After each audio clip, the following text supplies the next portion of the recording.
Yeah. I things that make you say, why are people doing this? I don't understand.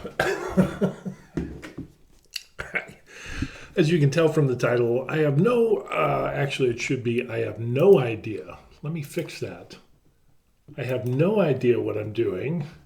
And what do you think about this routine? This is what we get sometimes in the world of health and fitness. Now, I'm not making fun of this person. I'm just bringing out the point that if you are new to a topic, new to an activity, a job, a skill, something along those lines, and you were clueless, you have no experience in this, and you're a beginner, no, you even state that you have no idea what you're doing, and you make up a fitness routine, and then you ask people about it, and it's fraught with problems. Why are you making up a fitness routine? I, I just don't get it. I mean, people try to reinvent the wheel, and it just doesn't go well. Oh, by the way, this morning we were having a another latte, except this time it's a caramel coconut latte. So I did my regular two-shot espresso with some caramel in there, and then also added a splash of coconut milk, which gives it a very unique taste. I don't know if I do it every day, but every once in a while, I think that's kind of good. Expanding my horizons when it comes to lattes in the morning. Anyway, yeah, we're going to talk about this because I'm seeing more and more people getting involved in fitness, which is an absolutely good thing. There's anytime you get into an activity that you have no knowledge or experience in, that can be a good thing because it gets us out of our comfort zone. It forces us to learn new skills and abilities and thought processes. We're able to, whether it's a hobby or fitness or information or work related, anything like that, that broadens our horizons when it comes to our own self development, whether it's a physical activity, mental, both, whatever it is. Doing new things is always good, and it helps. It really helps keep us young as we get older by learning and doing. And yeah, it's just good when you get older. And being a senior, this is kind of a thing that yeah, it's important to not just be like the seniors of days gone by where they get old and they just get into their chair and their butt is permanently attached to the lazy boy, and they just get fatter and weaker and just eat and just don't do anything, don't interact. Their mind goes dull and numb. Yeah, that's kind of what we're looking at here. We want to do the opposite of that. Now, I want to talk about this right here on this person, and we're going to take a look at this.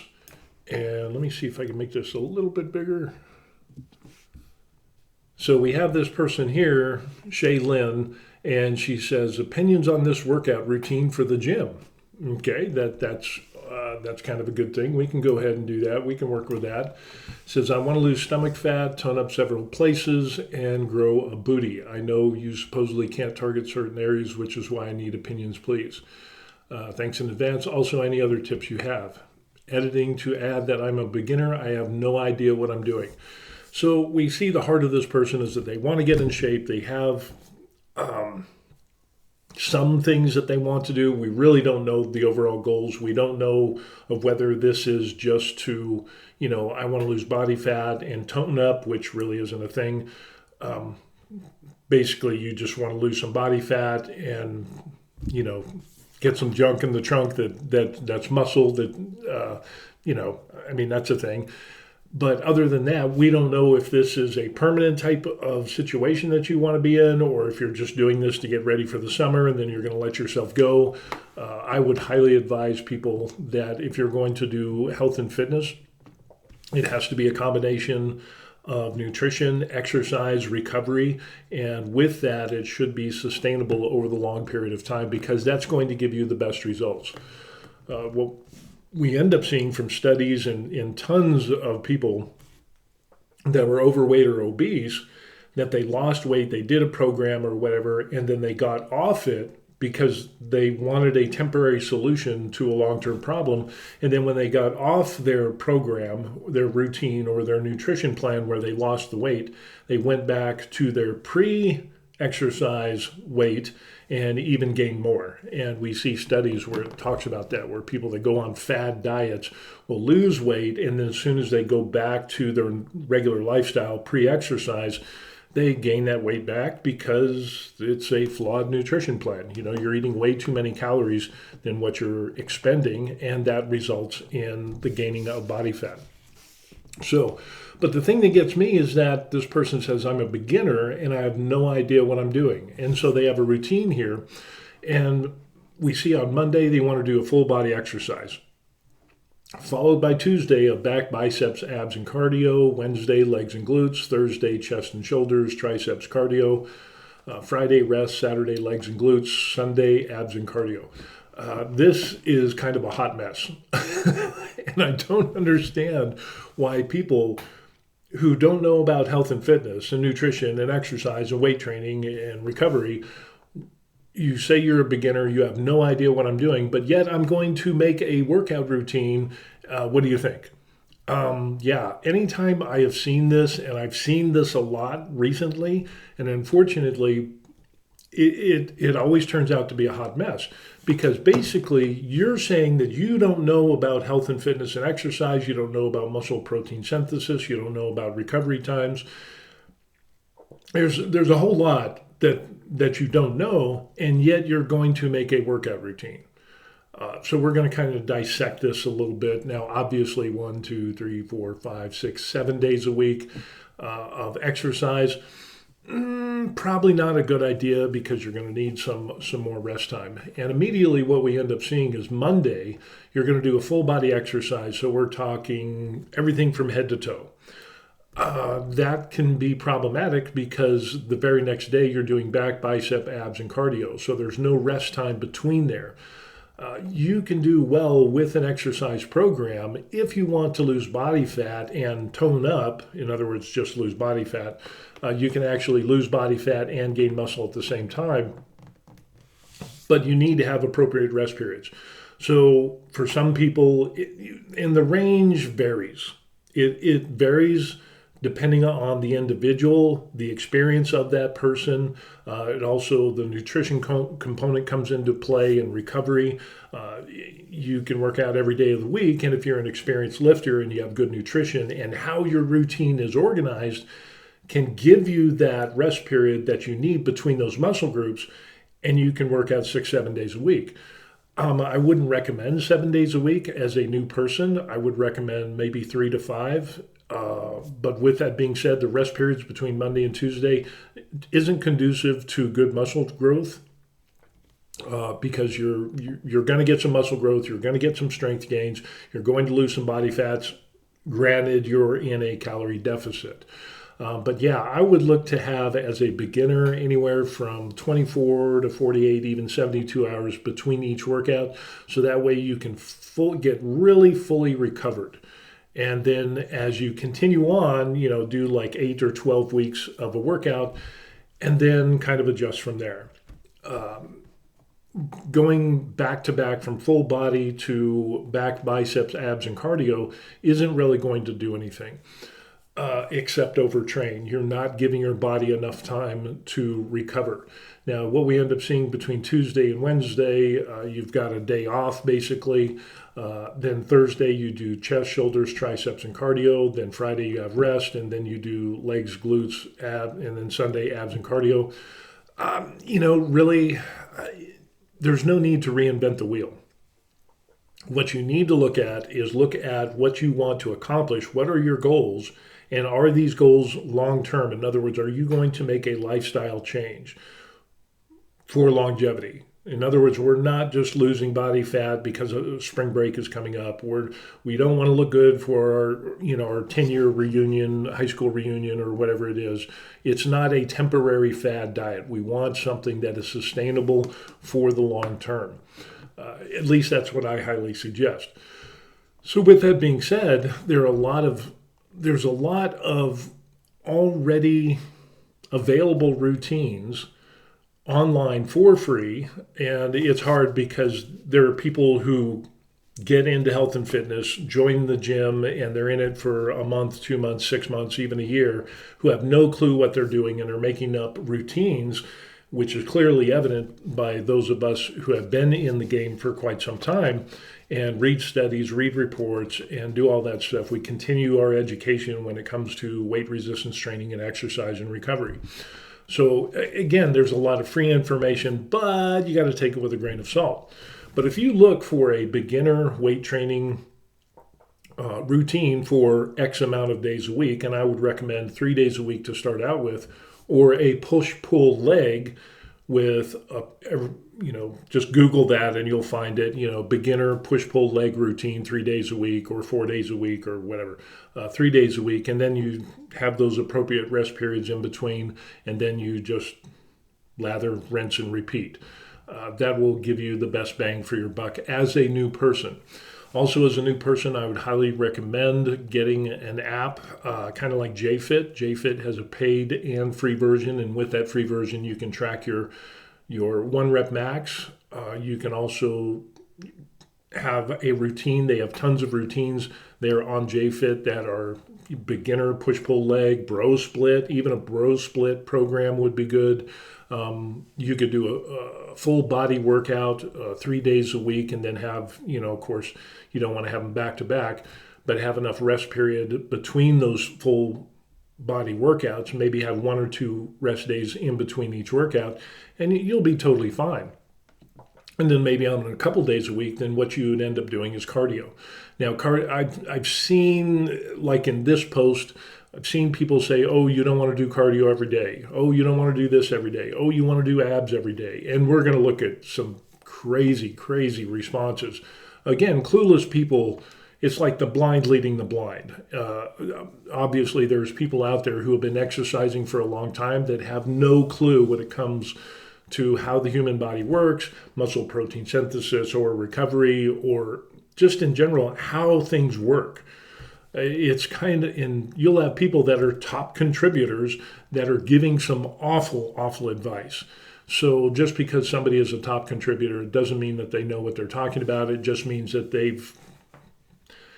it's verbal diarrhea and they got awarded a top contributor badge for, saying a lot of stuff that they know nothing about, which is, so again, you got to be careful of this stuff. But with JFit, you can get a lot of good programs from the company itself, that they're organized, they've been verified, they've been tested, and so on and so forth. They fall within the realms of, and now there's also programs and routines that people make up and post to JFit. So again, I would just stick with the JFit ones. And again, it's a free app. You can try that out, and they also have a paid version as well. But the free version works for beginners. You can track your sets, your reps, rest times, the whole 9 yards.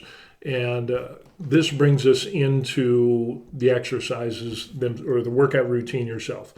So if we're doing a push-pull leg, or if we're even doing a bro split, I would recommend as a beginner, doing 2 or 3 sets per body part, and then do 6 to 12 repetitions for those sets, because that will give you a good balance of strength and hypertrophy. You can get both within that range.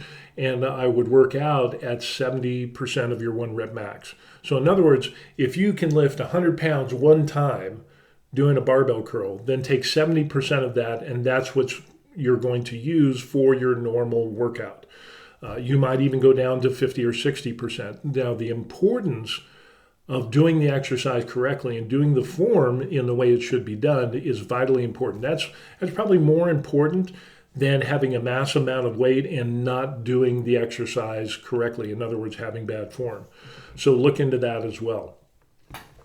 There's no rush to, do heavy weights. There's no, and with the numerous studies that have been done, and most fitness organizations that certify personal trainers will recommend people start between 50, 60, 70% of their 1 rep max. They focus on good form, start out with, anywhere from 2 to 3 sets per body part and move on.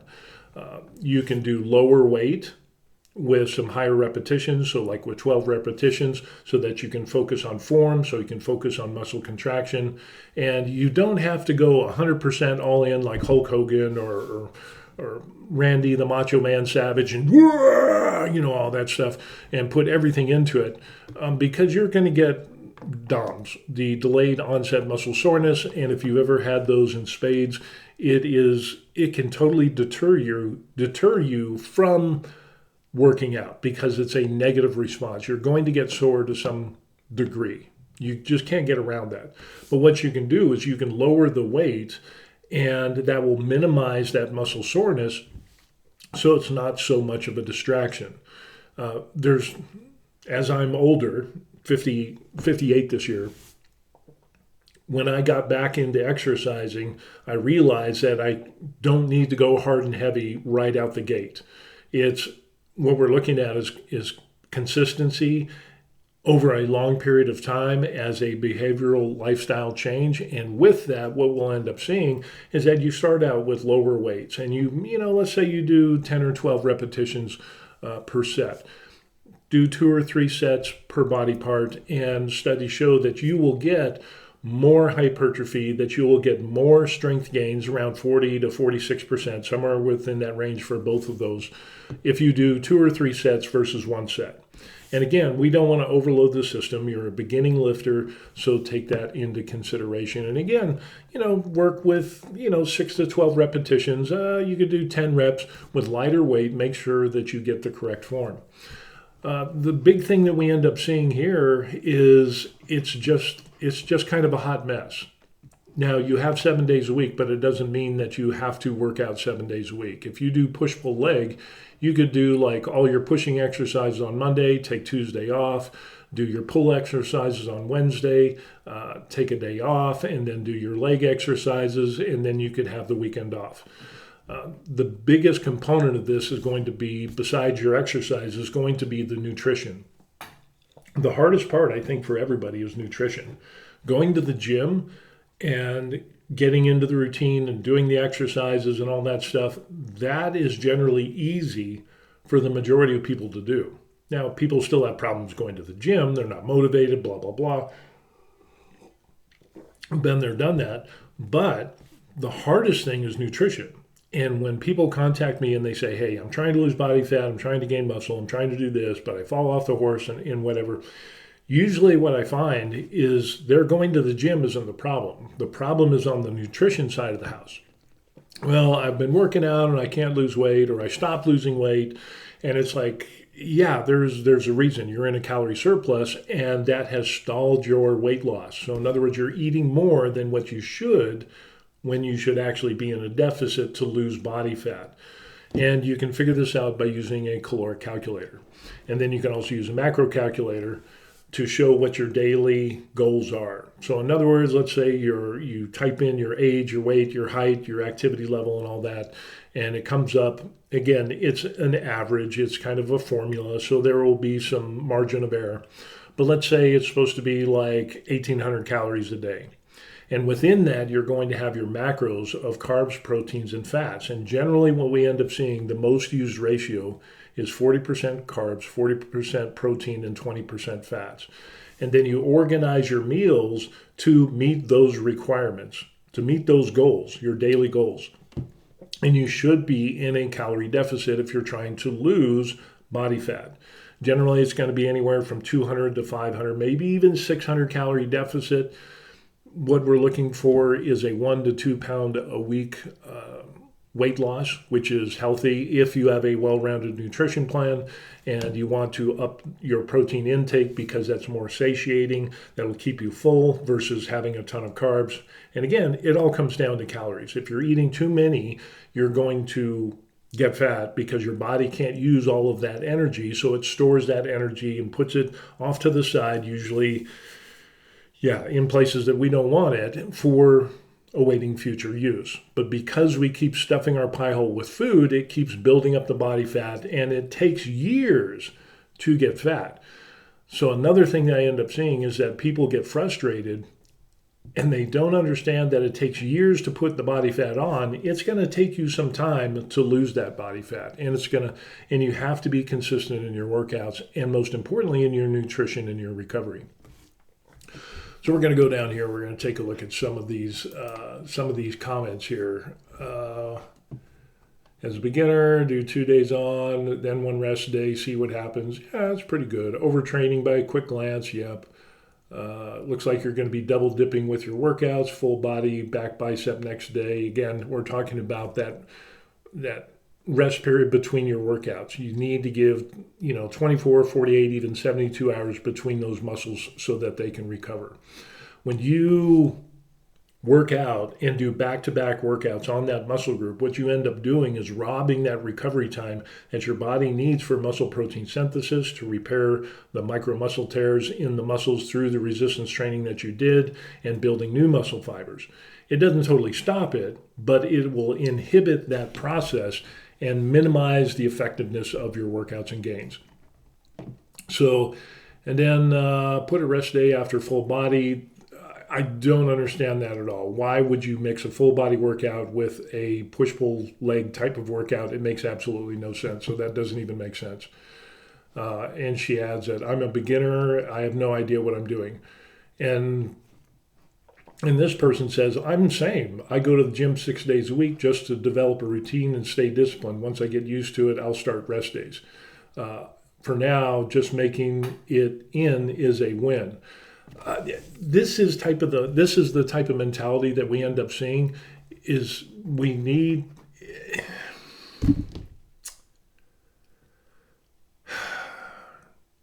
You don't need to develop a routine. You need to get a routine that's already been developed and shown to be effective and efficient, and use that push-pull leg or bro split, whatever it is, or even a full body workout. 2 or 3 times a week. You can do that 3 times a week, full body workout. With 1 or 2 rest days in between. And yes, being disciplined and going to the gym and getting that ingrained into your daily life is very important. But then when this lady says, once I get used to it, I'll start rest days, just for now, just making it in as a win. No, rest days are very important. This isn't an either or thing where you have to do one thing at a time, where I need to get my motivation and my consistency of going to the gym. I need to get that nailed down first, and then I'll concentrate on the routine, and then I'll concentrate on the nutrition. No, you can do all these things at once. And if it's people like this that make statements that go, this person here is probably overtraining and is inhibiting their results by not giving enough rest time between workouts. Once I get used to it, I'll start rest days. Well, the thing is, if you're overtraining, you're not going to get used to it.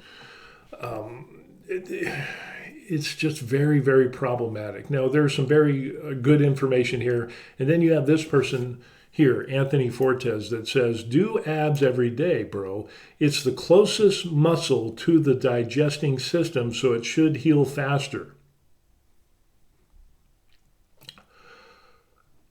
Also, calves and biceps if you can, but I'm no PT, just from experience. Okay, and I had to respond to this. Do abs every day because it's closest muscle to the digestive system, so it should heal faster. That is not how the human body works. That is absolutely, it is 100% wrong, and it's clear that you're not a personal trainer or you know how the human body works in regards to resistance training, whether it's muscle protein synthesis or recovery. This is the type of person that you don't want to listen to. And saying just from experience, there is no evidence or proof that this is a thing. And it's not a thing. What this person is saying is that muscles that are closer to the digestive system will heal faster. That's not actually the case. What we're looking at in the case of the calves, your calves are used every day because we walk, we run, we jump, we do all these things. In a normal day, we get thousands and thousands of steps as a normal human, reasonable human being. So you're getting more workout on your calves. And by this person's thinking, those muscles are further away from the digestive system, so they don't heal as fast. But what we see is that calves are really stubborn and they're resilient And the fact that we use them every single day shows that they do heal quite fast. And it's through that repetitive workout that they get every day that they've gotten to the place of where if you want to grow your calves and they're far from your digestive system, we should see the exact opposite, but we don't. The thing is, the reason that people don't have well-defined calves or their calves are hard to grow is because they don't put enough volume or training or intensity within the workout for their calves. And I found that out to be true. You really need to do a lot because we use those calf muscles a lot every single day. So they're used to that. But the whole thing is that muscles that are closer to the digestive system, that is not a thing.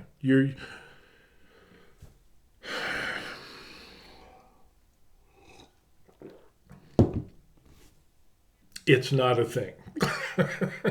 Your body takes in food and fuel and protein and carbs and fats to help the body run. It breaks those things down within the digestive system, sends it out through the bloodstream to send repair teams out to those muscle fibers that have those micromuscle tears to repair those, build up more muscle fibers, and so on and so forth. And based on his experience. If you obviously have no clue as to what's going on with the human body or how it works, your experience doesn't mean anything. Because if you're getting good experience, and that you're working out and you're getting, some muscle tone or whatever, that just shows that your body is working as it should. You just don't understand how the human body works, and you're making a grave error by stating that muscles closest to the digestive system should heal faster. No, it's not that. You think about it, you stand, you sit, you're using your abdominal muscles to support your torso. You're using them every single day, okay? It has nothing to do with being close to the digestive system. Again, this just shows how many people are out there that are clueless when it comes to health and fitness and how the human body works. This person says, here, looks good. Try it out for a week. Make adjustments as needed for the following week. That is probably the worst. This shows that this person doesn't know what they're talking about as well. They don't know about the recovery process. They don't know that you should have recovery time between your workouts, that you shouldn't do back-to-back, work the same muscle group day after day. And then I see you're a beginner too. Work on proper form and muscle engagement. I recommend warming up and stretching after. Again, you have people that are beginners that don't know what they're talking about that are saying, oh, looks good, try it out for a week. There is so much. This person says you don't need to do abs that much. If you're activating your core properly, your abs take care of themselves. I do 2 exercises for abs once a week. I have washboard abs. Definitely strengthen your core if you need to, but your abs are a muscle group. Treat it the same as you would any other muscle group. Rest of it is diet. Most of it is diet, honestly. Yes, if you're trying to, I have to agree with this guy Les, in that the majority of it, if you're trying to lose body fat, then yes, you need to be in a calorie deficit. Recovery is dependent upon the huge component of nutrition. So, do you need to do abs every day? No, you don't. For me personally, I do them now that I've got to the place of where I'm at and I've got visible abs. I'm happy with the size and the definition and so on and so forth, and the body fat content, which comes through nutrition. I do them maybe once or twice a week.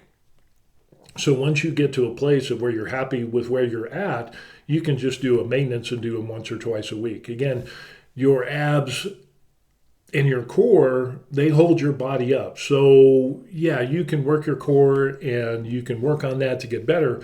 But for the majority of people, you're going to be in an upright position. You're going to be walking, you're going to be moving, you're going to have some type of core activity just through daily living. Now you can increase that and do some core exercises, but it's not as needed as so many people make it out to be.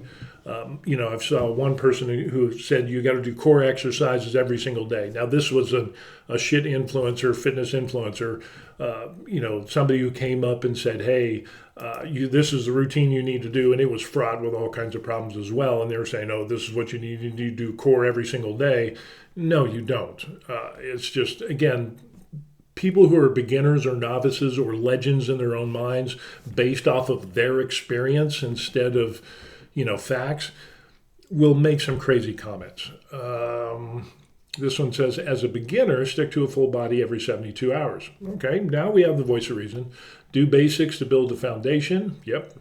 Bench press, squats, deadlifts, curls, rows, lat pull downs are all optional. If you've got access to a cable machine, that'll work the entire body most efficiently during those 72 hours rest. After a month and you've gotten pretty good, start doing splits on what heals the fastest a bit more often. Add reps or weights every workout. Actually, what that is adding weights or sets or more reps to a workout is progressive overload. So in other words, add about 1 to 2, maybe even 5% of weight, so that you go up in weight to give more resistance to the muscle and more muscular tension to get more gains. It's a thing. But with that being said, if you got to a place of where you're happy with your physique, then there's no longer a reason to do progressive overload. It says toning isn't a thing. That describes is seeing more of that muscle mass and less fat. And that's absolutely true. You don't work out to get toned. That can be just done through a calorie deficit. That starts in the kitchen, not the gym. Bring your protein intake to over 150 grams a day. We don't even know how big this person is. You can't just wildly say, oh, take 150 grams per day, because if that person is like 120 pounds, 150 grams would be too much protein intake. So again, it's got to be based on if you're trying to get muscular gains. Now, if you're trying to get muscular gains, and what studies have shown, the protein intake can range anywhere from 0.7 grams to 1 gram or more per pound of body weight that you want to be. So with that being said, if you want to just maintain the muscle mass that you have, then look at 4.4, 0.5, 0.6 grams per pound of body weight. And I found 0.5 works for me to maintain my muscle mass. Again, it's going to be a little bit different for everybody. Again, you're going to have different variables of how much body fat you have and where you're at within your journey of trying to lose body fat to get that toned look. But yeah, those rules of thumb can put you on the board. So saying a blatant, you should consume this many grams of protein per day is kind of disingenuous, because you don't even know how much this person weighs. You don't even know. There's just too many variables to give out such a blanket statement. Personally, I don't think you're getting enough sets per muscle doing that split. For myself, like 25 or 30 sets per week. That can work, and there are studies that actually show that you can get great hypertrophy results by doing 25 to 30 sets per week. And it used to be known that you do 10 or 15 sets per week per body part, and then anything after that was considered junk volume. In other words, you wouldn't get a return on that investment of doing more sets. But there have been studies that showed that even up to 50 sets, there was no diminishing returns. And of course, this is going to depend on the experience of the lifter, the recovery period, the nutrition. All of those things have to work together. But it is, you can do 25 to 30 sets. Matter of fact, I'm doing it depends, but I'm doing more of lighter weights now. I'm doing multiple sets, but within each set, I'm doing 25 to 30 repetitions. So that's another component that we need to look at. Can you get strength and muscle gains with high weight and low repetitions? And can you get strength and hypertrophy gains with low weight and high repetitions? Yes, absolutely. Studies have shown that both of those ways are great for getting strength and hypertrophy. So again, if you stall in one area, try switching over. The great thing about lower weight with higher repetitions is that it should be more volume than with the high weight and the low repetitions, and you'll get better results generally from what we see in studies. But it's a very good way. Volume comes into play, and probably one of the most important things if you're looking for hypertrophy and strength gains is that you work that routine or work that exercise to failure or close to it. Again, if you go in the gym and you're not working close to failure or to failure, you're going to get diminished returns. This guy says not much sense, which is absolutely true. Don't do abs that much. Take 2 days of rest. Yeah, general information. You can't spot reduce fat, which is absolutely true. Do push pull rotation. Actually, it's push pull leg rotation. Not enough rest. And so yeah, you've got people that know what they're talking about. And again, you're new. You have no idea what you're doing, and you're making up a routine. Why? For some reason, human beings that get into health and fitness will get into it and they don't know anything about the human body. They don't know how the muscles work. They don't know about muscle protein synthesis. They don't know about recovery. They don't know about nutrition. They don't know about overtraining. They don't know about all these things. And they don't know about the muscle groups, how many times you need to work said muscle group, all of these things and more. And yet you're going to make up a routine and you're a beginner and you say that you have no idea whatsoever. Does that make sense? But yet we will have a plethora of people, and I'm not knocking this person who came in and put on their routine, but let's just think and look at this logically. If you went to a job and you had no clue on how to do the job, and then you're doing the job wrong, and then you ask people, well, how do you think I'm doing? Well, you're doing it wrong. It's kind of clear that you don't know what you're doing. You admit you have no idea what you're doing, and yet you do it, and then I'm not sure what you're expecting. It doesn't make much sense. Again, lots of problems, no rest between the first and second day, overtraining, mixing up different routines. So in other words, you have a full body component on one day, and then you've got kind of this push-pull conglomeration of push-pull leg and bro split type of thing. It's not needed. You can do full body with body part workouts. It's not a thing. Not sure what your goals are. Strength, hypertrophy, maybe it's just general fitness, but doing legs twice isn't needed unless you have severe chicken legs. Google beginner weight training routine X days a week, either push-pull leg or bro split or full body with a couple days between those workouts. As for cardio, again, studies show that if you do 75 minutes to 150 minutes of cardio per week, you're going to reap some benefits for your heart health, and it can reduce cardiac events or issues like heart attack, stroke, and so on and so forth by up to 50%. So cardio is a very important component, but you can do that through walking every single day. You can do cardio every day. You could do 10,000 steps a day and boom, of walking, and that's your cardio. So for the people that are saying, oh, you shouldn't do cardio every day, again, they're missing the point of thinking, and I think people get into this as they look at a gym routine, and they think, well, if I got to do cardio, I got to do a high intensity training program, and I got to run for 2 minutes and then a slight jog for 30 seconds, and I got to run my ass off for 2 more minutes or whatever. I've seen it, people actually suggest this. And it's like just so you can get your cardio in and whatever, and you only do it 2 or 3 days a week because your body can't do cardio every day. No, actually, we do cardio every day. We walk, we do these things, but what we want to do with cardio is get an elevated heart rate over an extended period of time, and that elevated heart rate reaps us the benefits of heart health. So doing it every day can be a thing, and doctors and sports scientists have recommended that you can do walking and you can do, jogging. It doesn't have to be this super intense workout where you're dying and dead at the end of your cardio workout. It just has to be elevated for your age group. Abs can be done every day. When you want the abs you want, I found that once or twice a week is good for maintenance.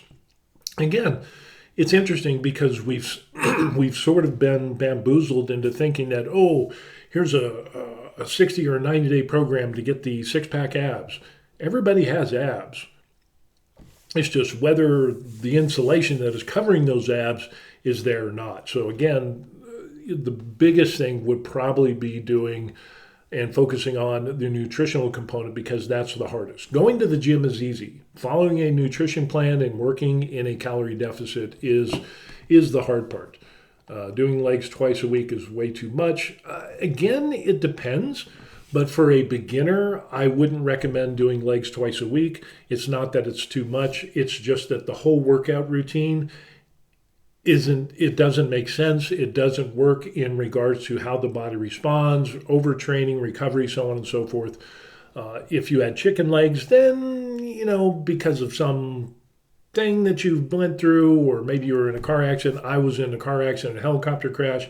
So the right side of my body is smaller than the left side of my body because of some issues that I had with those injuries. And it's taken a long time to get back up to it. So I've actually had to increase the amount of training on certain body parts because they're lagging behind. Like, for example, my upper chest. I didn't have an upper chest before. And so what I ended up doing is doing my upper chest more often during my routine. But again, this is something that I did after years of working out and knowing and studying and knowing how the body works and so on and so forth. So yeah, maybe somebody's got chicken legs. Actually, what we end up seeing when routine and how they're organized is that you should, to get the best results for strength and hypertrophy in general fitness, you should work out that muscle group at least twice a week. If you can do 3 times a week, that's great. But generally, as a rule of thumb, work each muscle group twice a week. And that's a doable thing. And again, you got to have appropriate amount of rest time between there. Rest time another day, full body, just stick to a full body routine or do a split. Seems doing both is redundant. Yeah, it doesn't really make sense. And then, of course, you always get the people that recommend, weight loss or steroids or abs every day. There's no reason to do abs every day, again, if you're trying to tone. So again, seeing something like this of somebody who says that, what are your opinions on this? I want to lose stomach fat, tone up several places, which is losing body fat, and grow a booty. I know you supposedly can't target certain areas, which is why I need opinions. What she's talking about here is body fat spot reduction. So in other words, you will still see routines and influencers, fitness influencers, recommending and doing, do these exercises to get rid of belly fat. You have people that are certified personal trainers that are putting out routines for this, and it has been disproven a long time ago. In other words, they think that if you exercise your abs, you're going to lose the fat around your ab area. That's not how it works. Your body is going to use fat from all over your body. But generally, when you lose body fat, you'll notice it more in your face and your neck first, and then you'll see it through, your arms, and usually the last bastion of fat is around your midsection and your ass and your thighs, around that area there. And when you can tone up your legs, the last part is going to be your butt and those love handles.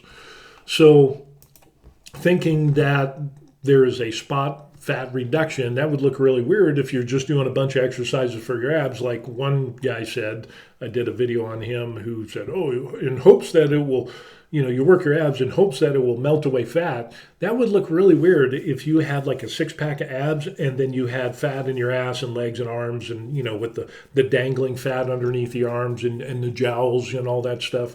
That would look weird. And that's not how the human body works. So again, clueless people, the blind leading the blind, you need to be careful who you listen to. But yeah, there's so many good resources out here. And again, I highly recommend JFit. Of course, I'm not getting anything for recommending JFit, but JFit has, let me see if I can pull this up. JFit. Dun, dun, dun, dun. And there's... So it can track your workouts. It has a free and a paid version. And what you could end up doing is it has a workout database. And if you have the paid version, then what you could end up doing is building your own workout program. But yeah, you can go through here and you can look at these different options for male or female, which is actually a misnomer. There's, as if saying there are certain exercises that only females should do versus males. No, bench press is a bench press. Squat is a squat. Curls are curls. It doesn't really matter. That's just kind of a fitness thing of trying to attract and say, you want to have a specialized program for women. That's not really a thing. So don't get caught up in this. But they have maintaining, bulking, cutting, sport, beginner, intermediate, advanced. You have some different options here. And let's just look at beginner. And we'll just leave it at both. And full body exercise workout, frequency, 3 days a week, maintaining, beginner, so on and so forth. You have people that will submit programs. And again, you got to be careful. Like say we want to do cutting. We'll just leave it at beginner. And we want type as free.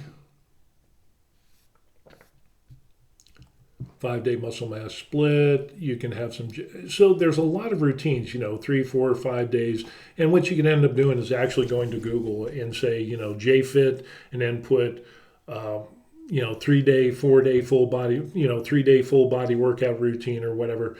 And what you'll end up finding is a lot of JFit beginner routine. Let's take a look at that one. That's 4 days a week. And what we end up seeing here, it's approximately 46 minutes with 6 exercises, and it'll give you some information. Routine by JFit team is 7-day planned workout. In other words, you're going to have some time. And what do we end up seeing? So Monday, you do bench, dips, machine fly, barbell, tricep extension.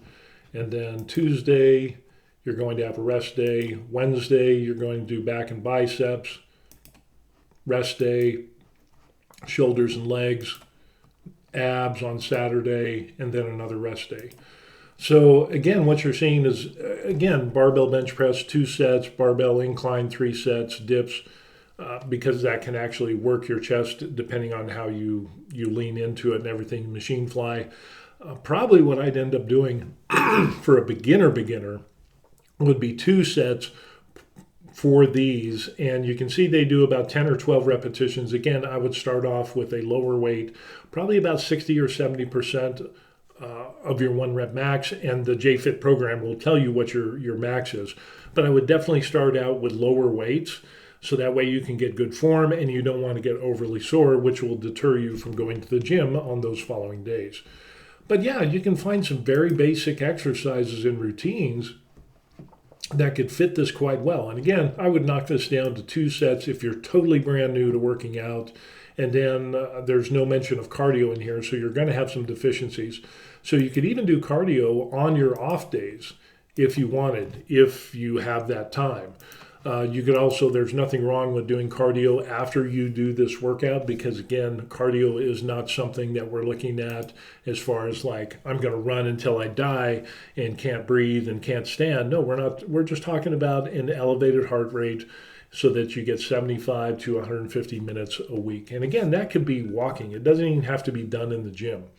You could do it in the morning. You could do it in the evening after work, going out for walks, a brisk walk, a jog, whatever you want to call it.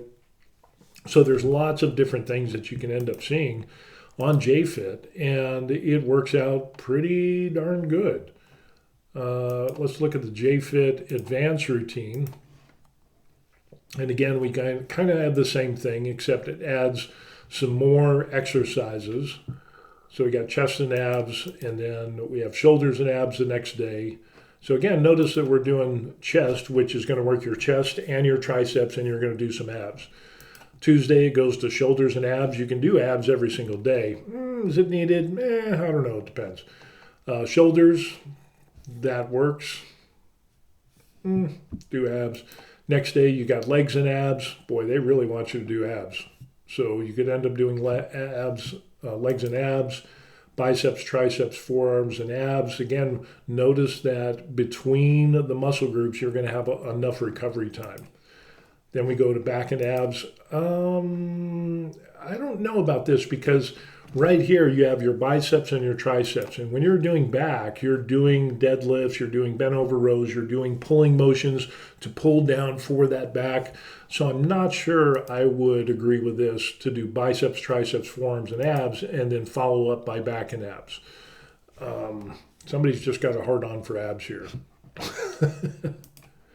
rest day, and that should be a rest day as well. So again, you can get some fairly decent information off of JFit, and again, it has a free and paid workout session. It tracks your goals and all this stuff, and it's a great free way using the free app. You can try it for free, and it goes through. What is your goal? Let's say I want to do cutting. Let's say it's a beginner. Let's just say I'm a female. Let's say I'm 24 years old. Let's say I'm 5'4". Sure, why not? Let's say 140 pounds because I want to lose some. How many times a week do you work out? Let's say I want to do 4 days a week. Where do you work out? I'm going to say I'm going to go to the gym. What mode would you like to start with? Personalized log and tracker for your workout designed to replace paper fitness journal. Yeah, I'll do the tracker mode. And then you can sign up and create your account, and it will give you recommendations based off the information that you put in there for the workouts, and you can pick one of those. And generally what I found is that while there's workouts in JFit that I don't really agree with sometimes, generally it's pretty good for beginners. And again, the only recommendation I would say for a beginner is if you're doing multiple sets for a body part, like for your chest, instead of doing 3 sets, I would end up doing 2, lighter weights, more repetitions, but again, concentrate on how to do the exercises correctly. Don't worry so much about pulling so much weight on the bar or whatever it is, because muscle soreness is a thing, and that's not something that we want. So anyway, it's great that people are wanting to get into exercise and fitness, but again, if you don't know what you're doing, it's kind of like saying, I'm not a car mechanic. I have no mechanical experience whatsoever, but what do you think about me doing this to the car? And they list out a thing of what they want to do to the car, and you're like, oh no, don't do that. Don't do that. That's not good for the car. But yet every other area in life, we, in hobbies, in sports, in our jobs, and the things that we do, cooking and cleaning, it's like, well, you get trained on how to do it and then you do it. For some reason, there's this disconnect in health and fitness where people say, oh, I'm going to get into health and fitness. I know absolutely nothing about the human body, nutrition, or weight training, and I'm going to make my own routine. What do you think? I can pretty much guarantee it's going to be a hot mess. Now, the good news is we've all done that to some degree in some area of our life. We jumped into the deep end of the pool, and then we realized, I shouldn't have jumped in this deep end. Because so many people have gone before us, and sports scientists and all these studies that have been done that show the most effective and efficient ways to do things, we don't need to recreate the wheel. And so, again, be careful of the people. Like the guy that said, train your abs and they'll heal faster because they're closer to the digestive system. Based on my experience, dude doesn't have any experience, and he definitely doesn't have any knowledge or facts, in his wheelhouse. So be very careful on who you listen to. But a beginner routine is great. The main focus, going to the gym is the easy part. The nutrition part is hard for the majority of people. I've only had a few people that I've run into that really have a hard time getting and going to the gym. And usually it's because, and really it comes back to they don't want to go to the gym because they're ashamed because they eat too much, and they eat too much and they get frustrated, so they eat too much, and then they go to the gym and then they feel awkward and whatever, and so then they go back that cycle into binge eating and shame eating and getting pleasure from eating. So it gets that hamster wheel of defeat. It all comes down to nutrition. You can lose weight without even going to the gym. You can get toned just by being in a calorie deficit. You don't even need to go to the gym. You just need to consume less calories and have a well-balanced meal, and you can lose weight. I mean, we see it time and time again on that, the 600-pound life with the doctor, whatever his name is, and he tells people, oh, you need to go on this diet, and puts them on a 2,000-calorie diet, and they will lose massive amounts of weight, even though they're just sitting in a bed or maybe walking 10 steps a day. They will lose 10, 20, 30, 40 pounds in a month.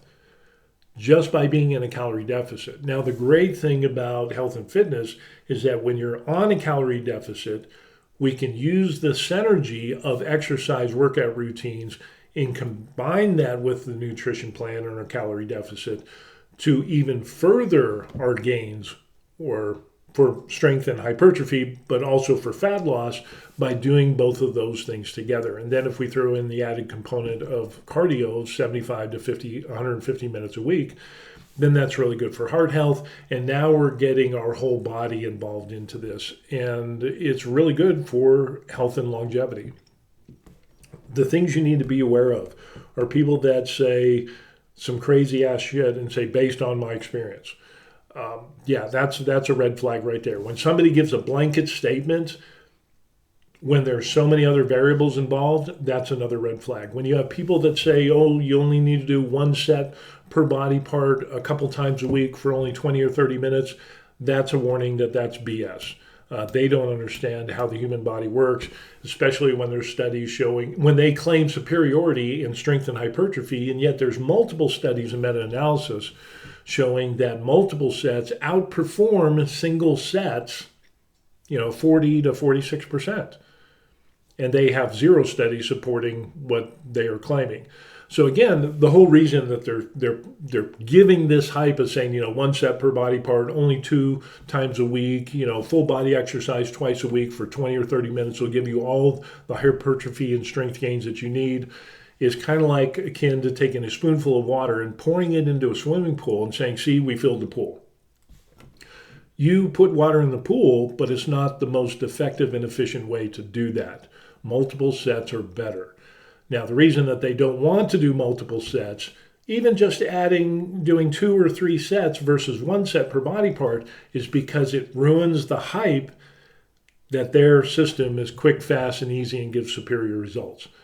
Those people show that they don't understand how the human body works, and established scientific facts that have been studied for decades and decades are selling you a wolf ticket and promising things that you're going to get results, but they're going to be poor results. There's more faster, efficient, and effective way of doing those things for strength and hypertrophy gains, losing body fat, and so on and so forth by doing multiple sets. So again, you got to be careful with who you listen to, and especially on the interwebs, I've noticed that a plethora of people who are top contributors who clearly have no clue on muscle protein synthesis, how the body works. They don't understand how to organize a routine. They don't understand nutrition. It's just, these people that are top contributors. I had one guy who was a personal trainer who said he gained 25 pounds of muscle in 1 month, which is absolutely insane because it's about 2,700 calories per pound of muscle. You do the math times 25, how many calories did you eat in a day? And I asked him, well, it's around, 2,500 calories a day. And it's like, that's physically impossible because now you're claiming to produce more muscle out of nothing without any resources. So I know you're BSing people.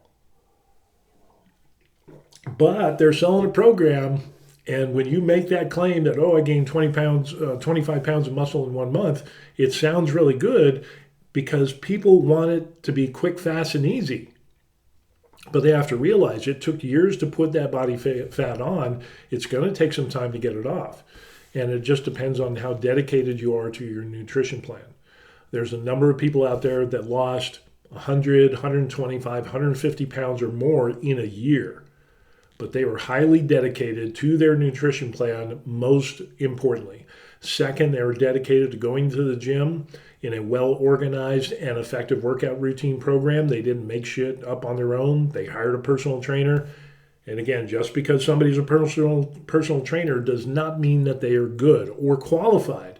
It just means that they took a test, they retained enough information to get that certification.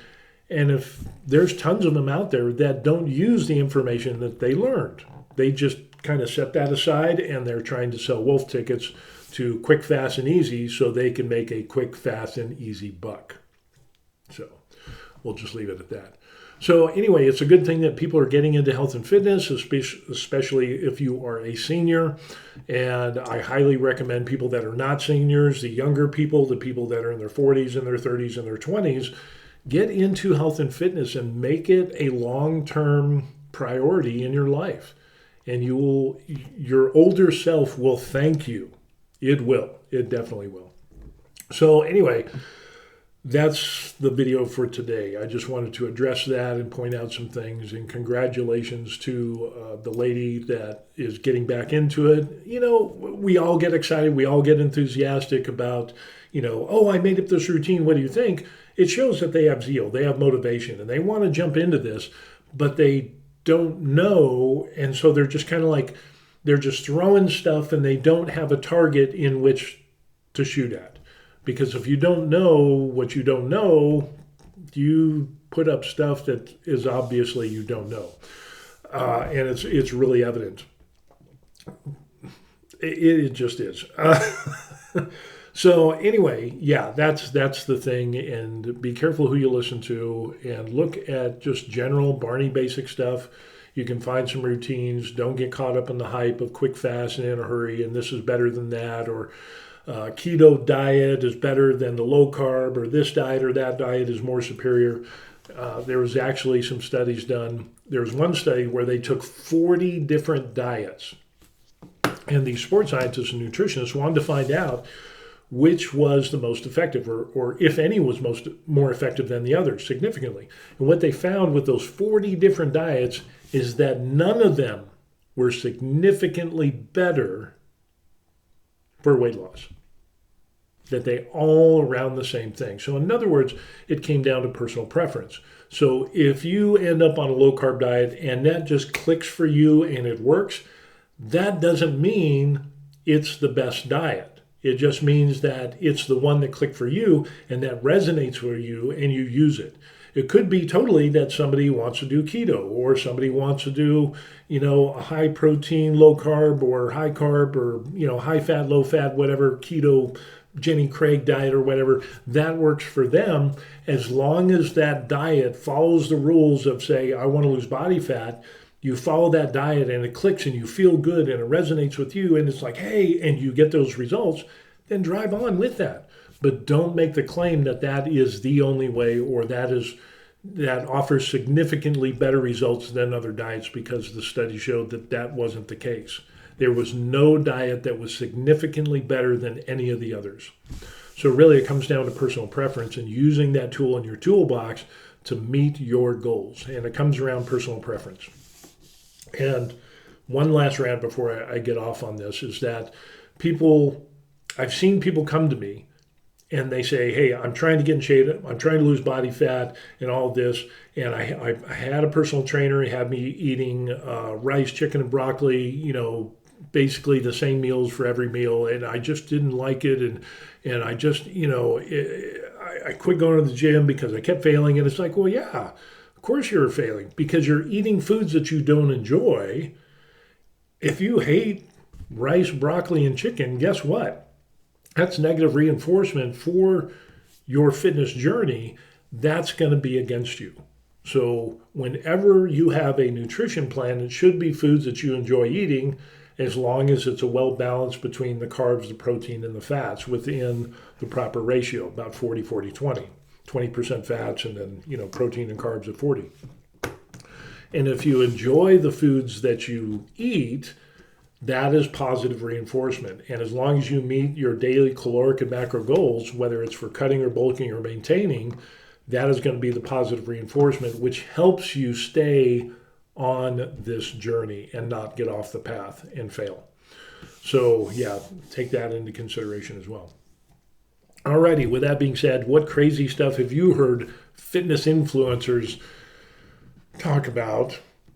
And or nutrition things that from these supposed shit influencers, fitness influencers that think that they're all that in a bag of chips. Some crazy stuff that you've heard that are obviously not true. I'd love to hear those things in the comment section down below. So anyway, I know it's a long video, and I know there's people who are like, oh, your videos are too long. Okay, don't watch. It's that simple. I'm not forcing you, but I'd rather give more quality information than minimal information that is good, and then people just run off and fill those voids with bad information. So that's my story, and that's what I'm sticking to. All right, we'll see you on the next video. Peace.